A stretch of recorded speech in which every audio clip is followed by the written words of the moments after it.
کہ اٹک جیل میں تھے تو میری ان سے 1 گھنٹہ ملاقات ہوئی، جج صاحب کی 1 گھنٹہ ملاقات ہوئی۔ انہوں نے انکشاف کیا کیا ناظرین؟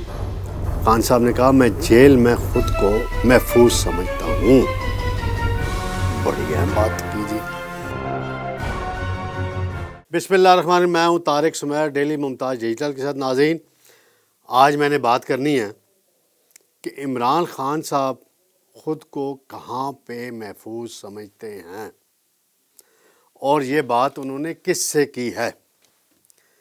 پھر میں یہ بتاؤں گا کہ تحریک انصاف کا سوشل میڈیا میں 1100 افراد کس کے خلاف پروپیگنڈا کرتے رہے اور ان کو کتنا پیسہ دیا گیا۔ پھر آخر میں میاں نواز شریف صاحب کی ہائی کورٹ میں کل پیشی ہے، ججز مطمئن ہوں گے اور نیب والے کیا کہیں گے، اس پہ میں آپ کو لیٹسٹ اپڈیٹ دوں گا۔ ناظرین، سب سے پہلے معاملہ ہے تحریک انصاف کے چیئرمین عمران خان اڈیالہ جیل میں ہیں، پہلے اٹک جیل میں تھے۔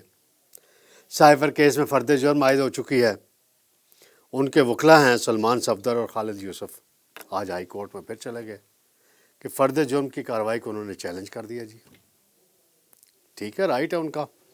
اور انہوں نے پارٹی کس کو بنایا اس میں؟ یوسف نسیم کھوکھر۔ ناظرین، یہ کون ہے یوسف نسیم کھوکھر؟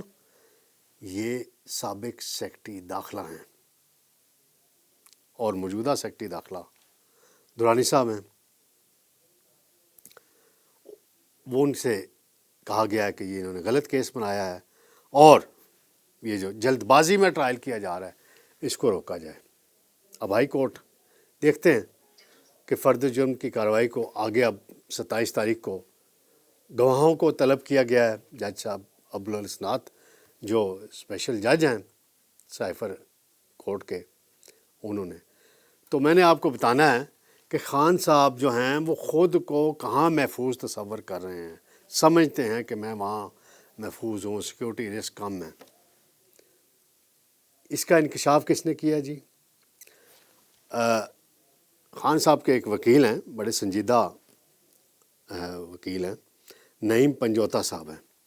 وہ آج پیش ہوئے ہیں جی جج ابوالاسناد کی عدالت میں، اور وہاں انہوں نے بڑا دلائل دیے کہ جی وکلاء کو ملنے نہیں دیا جا رہا جیل کے اندر، اور ان کیمرہ سماعت کی وجہ سے جرنلسٹ وہاں کوریج کے لیے نہیں پہنچ پا رہے، تو لہٰذا اگر جرنلسٹ کو آپ الاؤ نہیں کر رہے تو کم از کم وکلاء کو الاؤ کر دیں۔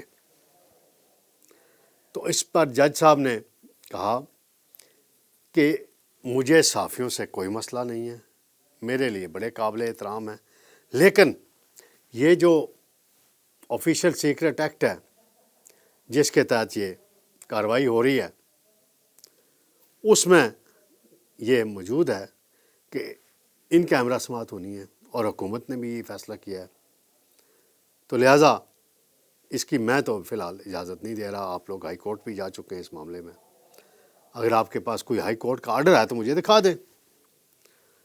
اس پر اسی دوران انہوں نے ایک ریمارکس دیے، انہوں نے کہا جی کہ فلاں عدالت میں عمران خان کو نہیں پیش کیا جا رہا، فلاں میں نہیں پیش کیا جا رہا، الیکشن کمیشن میں بھی پیش نہیں کیا جا رہا۔ تو جج صاحب نے کہا کہ دیکھیں، میں نے خان صاحب کی واک کے لیے جیل کی دیواریں توڑوا دی، ورزش کے لیے سائیکل انہیں الاؤ کر دی، اب اور کیا چاہتے ہیں آپ مجھ سے؟ تو انہوں نے کہا خان صاحب جو ہیں وہ بڑی اہم سیاسی رہنما ہیں، ان کی سیکورٹی بہت اہمیت کی حامل ہے، اور میں تو جج ہوں، یہ تو سرکاری مشینری کا کام ہے، پولیس کا کام ہے، باقی اداروں کا کام ہے سیکورٹی کرنا، اور میں جب سماعت ہوتی ہے تو میں جاتا ہوں۔ تو انہوں نے واقعہ سنایا خان صاحب سے کہ اٹک جیل میں تھے تو میری ان سے 1 گھنٹہ ملاقات ہوئی، جج صاحب کی 1 گھنٹہ ملاقات ہوئی۔ تو انہوں نے انکشاف کیا کیا ناظرین؟ خان صاحب نے کہا میں جیل میں خود کو محفوظ سمجھتا ہوں۔ بڑی اہم بات کی جی جج صاحب نے۔ اب یہ کس تناظر میں کی، اس کی انہوں نے جج صاحب نے وضاحت نہیں کی کہ کس تناظر میں یہ بات کر رہے ہیں کہ وہ خود کو جیل میں محفوظ سمجھتے ہیں۔ اس بات کو بڑا سمجھنے کی ضرورت ہے، اور اعتزاز احسن کے بیانات موجود ہیں، لمبی سزا کی باتیں کر رہے ہیں اور بھی کر رہے ہیں، تو یہ بڑا اہم معاملہ تھا، میں نے کہا ناظرین کے گوش گزار کر دوں۔ دوسرا معاملہ ہے، آج ایک بڑی خبر بریک کی گئی ہے جی، کہ خیبر پختونخوا میں 1100 افراد کو بھرتی کیا گیا، حکومتی خزانے سے 84 کروڑ روپے ان کو تنخواہیں دی گئیں۔ یہ تنخواہیں اس لیے دی گئی تھیں کہ وہ پروپیگنڈا کریں۔ چلیں جی، پروپیگنڈا ہو گیا، پی ٹی آئی نے نون کے خلاف کر دیا، نون نے پی ٹی آئی کے خلاف کر دیا۔ یہ جو لوگ ہیں یہ پروپیگنڈا کرتے ہیں ریاستی اور قومی اداروں کے خلاف کرتے رہے ہیں، جس کی انویسٹیگیشن شروع کر دی گئی ہے۔ آج بڑی بول رہی تھی فردوس عاشق اوان، وہ ترجمان ہے استحکام پارٹی کی آج کل، کسی زمانے میں وہ پرویز مشرف کی ترجمان تھیں، پھر وہ بن گئیں پیپلز پارٹی کی ترجمان، پھر عمران خان کی بن گئی، اب استحکام پارٹی کی ترجمان ہے وہ۔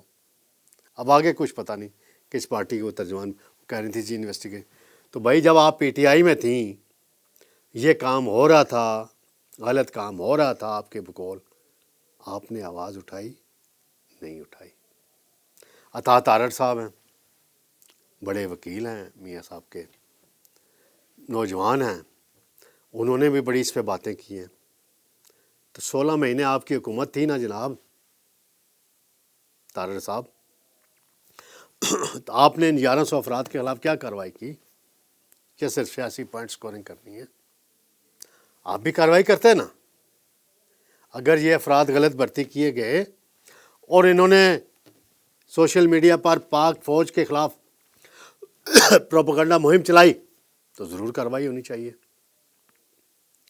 لیکن آپ نے اپنے دور میں کیوں نہیں کارروائی کی؟ یہ دیکھنے کی بات ہے آپ کی۔ ناظرین، آخری معاملہ ہے میاں نواز شریف صاحب کی، معافی چاہتا ہوں، کل ہائی کورٹ میں دوبارہ پیشی ہے۔ ان کی حفاظتی ضمانت ایکسٹینڈ کی گئی تھی، کل 26 تک ہے۔ نیب نے تو وہی کہنا ہے کہ یہ ہمیں تو کوئی اعتراض نہیں ہے، ہمیں نہ گرفتار۔ ججز خود سوال اٹھا رہے ہیں کہ یہ وہی نیب ہے جو 5 سال پہلے والا تھا، جسٹس جاوید اقبال والا، یا ابھی چینج ہو گیا، رویہ چینج ہو گیا ہے ان کا۔ یہ وہی پروسیکیوٹر ہیں جو اس وقت کہتے تھے نواز شریف چور ہے، اب کہہ رہے ہیں نواز شریف ایماندار ہے۔ تو کل جج صاحبان نے کل بھی بڑا ٹف ٹائم دیا تھا۔ اب کل جو توقع کی جا رہی ہے کہ جو اعظم نذیر تارڑ ہیں، امجد پرویز ہیں، وہ کیا دلائل دے کے مطمئن کریں گے دونوں ججز کو، جس کی بنیاد پہ میاں صاحب کی اپیلیں بحال ہوں۔ کل بڑا اہم دن ہے ہائی کورٹ کے اندر۔ کہا جا رہا ہے نا جی، سہیل وڑائچ صاحب بھی کہہ رہے ہیں، میں بھی کہہ رہا ہوں کہ میاں صاحب گرفتار ہونے تو نہیں آئے۔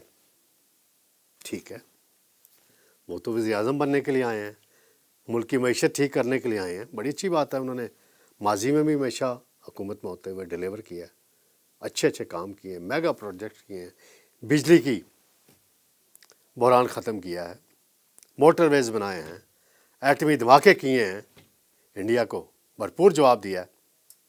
اب انہیں معاشی دھماکے کرنے کی ضرورت ہے۔ ان کی جو تقریر ہے، اس کے جو 9 نکات ہیں، اس پہ عمل کرنے کی ضرورت ہے۔ امید کی جانی چاہیے کہ ملک میں عدم استحکام کی فضا ختم ہوگی۔ محمد علی درانی صاحب ہیں، بہت متحرک ہیں، مفاہمت کے لیے بڑی کوشش کر رہے ہیں۔ وہ نوابزادہ نصر اللہ کا رول ادا کر رہے ہیں اس وقت میری رائے میں۔ مولانا فضل الرحمان بھی نرم پڑ گئے ہیں، ان کی رویہ بھی عمران خان کے بارے میں نرم پڑ گیا ہے۔ میاں صاحب کو بھی چاہیے آگے بڑھیں، مفاہمت کا ہاتھ بڑھائیں۔ ہاں، جنہوں نے غلطی کی ہے، جنہوں نے قانون توڑا ہے، 9 مئی کے حملوں میں اگر ملوث ہیں، ٹھوس شواہد موجود ہیں، عدالتوں میں پیش کر دیے جائیں۔ وہاں سے وہ ان کو سزا ہوتی ہے، جو بھی ہوتا ہے وہ قانون کا طریقہ کار موجود ہے۔ یہاں بڑی بات کی جاتی ہے جی 1997 میں نون لیگ نے سپریم کورٹ پہ اٹیک کیا، جو بھی واقعہ اس وقت ہوا تھا اس میں جن پر شک تھا، جن کے خلاف کچھ ثبوت تھا، ان کو سزائیں نہیں ہوئیں۔ 10 سال نااہل رہے ہیں وہ لوگ، وہ الیکشن کے عمل سے باہر رہے ہیں۔ M N A M P A senator نہیں بن سکے تھے، بن سکے تھے وہ، ان کا سیاسی کیریئر خراب ہو گیا تھا۔ یہ کیسے کہہ سکتے ہیں؟ یہاں لوگ کہتے ہیں 9 مئی والوں کو معاف کر دو۔ اور بھائی شیخ رشید صاحب، آپ چلہ کاٹنے گئے، چلہ تو کسی شہری علاقے میں نہیں کاٹا جاتا، دین کے لیے کاٹا جاتا ہے۔ آپ نے تو جو الفاظ کا چناؤ کیا ہے اور جو وہ کاغذ ڈھونڈ رہے تھے، وہ میں نے ادھر لکھا تھا ادھر لکھا تھا، کدھر گیا؟ آپ کی وہ باتیں کہاں گئیں؟ وہ فسانے کہاں گئے جو آپ کہتے تھے عمران خان میرا یہ ہے، عمران خان میرا وہ ہے، کبھی کہتے تھے نواز شریف میرا، اس کے بغیر میں سیاست نہیں کروں گا۔ آپ کو اب لگ پتہ جائے گا، میدان میں اتریں گے انشاءاللہ آپ تو ناظرین کل نظر رکھیے ہائی کورٹ میں کیا ہونا ہے۔ میاں صاحب نے ہائی کورٹ کی ہیئرنگ کے بعد دوبارہ رائے بند جانا ہے، مری جانا ہے، یا راولپنڈی کی طرف کہیں جانا ہے؟ اس کا فیصلے کا اختیار جسٹس عامر فاروق اور جسٹس میاں گل حسن اورنگزیب کے پاس ہے۔ انہوں نے ہی فیصلہ دینا ہے، نہ اعظم نذیر تارڑ نے دینا ہے، نہ میں نے دینا ہے، نہ کسی اور نے دینا ہے۔ ان پہ نظر رکھیں کہ وہ کل کیا احکامات جاری کرتے ہیں۔ انشاءاللہ کل آپ کی خدمت میں دوبارہ حاضر ہوں گا۔ بہت شکریہ، اللہ حافظ۔